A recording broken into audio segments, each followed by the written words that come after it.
I had a number of people ask me about President Trump's executive order on reforming the Nuclear Regulatory Commission. And I have a mixed response. The first part about reducing the staff of the Nuclear Regulatory Commission and then limiting their reviews to 1 year before they're allowed to reject it, that to me sends a really bad message. It's basically saying you have to do something in a shorter period of time with less people. That just sounds like a really bad mix. Like that's really going to backfire. The other part of that order, right there, hanging up there, that other part of that order, I actually really like. I don't actually have a problem with the linear no threshold hypothesis.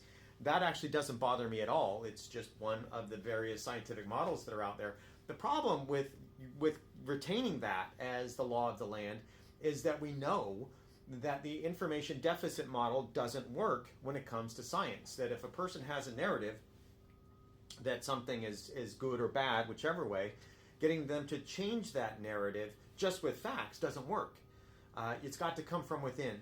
You have to already have trust, and it has to be somebody from within that social group, within their tribe, to help them update it. Clear examples of that are politics and religion.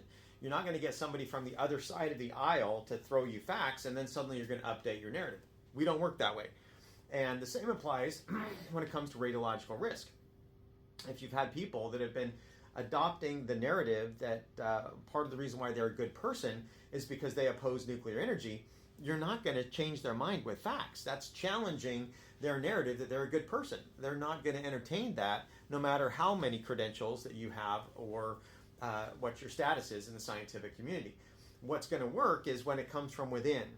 And by not having LNT be the law of the land, that driver is going to, I believe, do amazing things. It has the potential to do amazing things in that the main reason why public, if you go and you look at the reasons why people give for being anti-nuclear, they're invariably all come back to radiological risk.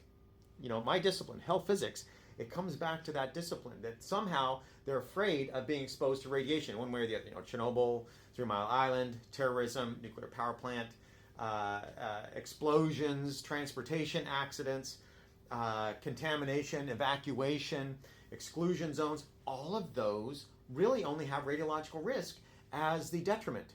And that radiological risk is the detriment. If you say LNT is the law of the land, then that gives you a reason to think that even the smallest amount of exposure increases your cancer risk, and so therefore you should avoid it. You should avoid even this lowest level. And if that lowest level will cost billions of dollars, that's how we've done it in the United States. At levels that are an almost negligible fraction of natural background radiation, we'll spend billions of dollars to avoid that. This happened with the Waste Isolation Pilot Plant when they had their 2014 release. That would have been within the license. When they had their release, that was with a fraction of the amount that they were licensed to release by the EPA every year. It was a fraction of that. But the DOE spent billions of dollars to correct that so that they're no longer releasing and that they can work in a clean environment. And if you think that's fine and good, then literally you're spending billions of dollars to avoid a negligible risk, a risk that's so small, it's orders of magnitude lower than any kind of measurable medical effect. And that's what LNT does. So I'm not saying that LNT is wrong, but the information deficit model prevents us from being able to be reasonable and logical if we make LNT the law of the land, simply because of that narrative. It always comes back to that. There's some form of radiological risk, and that justifies being anti-nuclear because you just want to get rid of all radiological risk. It's just intolerable. Some people think it's infinite. I mean, think about that. They think the radiological risk is infinite. I actually heard an economist once say that the risk is infinite. It's so you should just ban it all. That's the perspective many people have. And from my experience, being a public communicator, that's what it is. It's that LNT being believed to be scientific. And so if that's scientific, and I would argue that it is, it's no more or less scientific than other models, hormesis, linear with threshold, sublinear, so forth, if they're statistically indistinguishable, that says it all. But most people don't know what that means.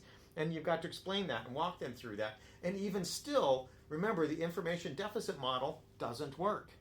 And that's the problem with having LNT be the law of the land is the information deficit model doesn't work. People can't update their narrative with scientific facts unless it comes from within, a trusted source that can walk them through how they can still maintain the narrative that they're a good person by no longer opposing nuclear energy, by finding a way to say, we're just getting better. That's all. I'm just improving. So I was a good person then, but by updating my narrative now, I'm now a better person because I'm doing even better than I was before.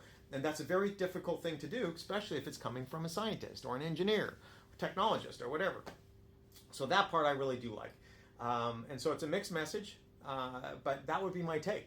And so thanks for lasting this long. I hope you enjoyed the video and that everybody learned something. And I hope y'all have a good day. Bye.